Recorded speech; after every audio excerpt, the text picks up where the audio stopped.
On parle d'une révolution sociétale, c'est la raison d'être, mais une révolution avec plein d'enthousiasme.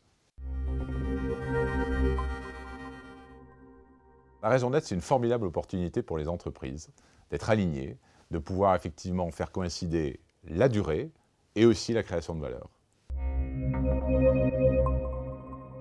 La raison d'être, ça sert à mettre des mots sur une vision stratégique et à donner du sens à l'action de l'entreprise.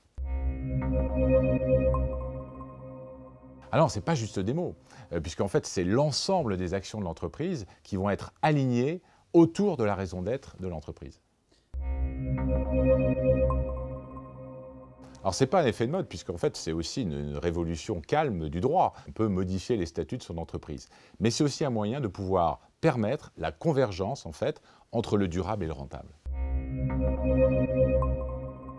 C'est une révolution calme, c'est une révolution sociétale, car elle permet un rééquilibrage entre le rôle des entreprises, le rôle des individus, et particulièrement après la crise, ainsi que le rôle de l'État.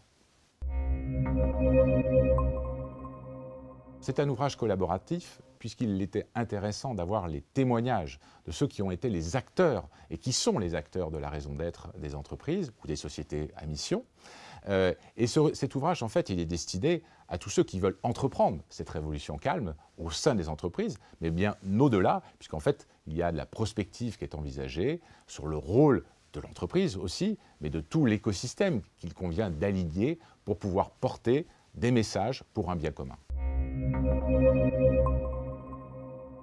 Plusieurs contributeurs pour avoir une vision systémique du sujet, avec à la fois des chefs d'entreprise, des économistes, des personnes du monde académique, des juristes, mais aussi une préface faite par le ministre de l'économie, Bruno Le Maire, et aussi une postface faite par Olivier Grégoire, qui, comme on le sait, pousse en fait ces éléments pour un capitalisme plus responsable.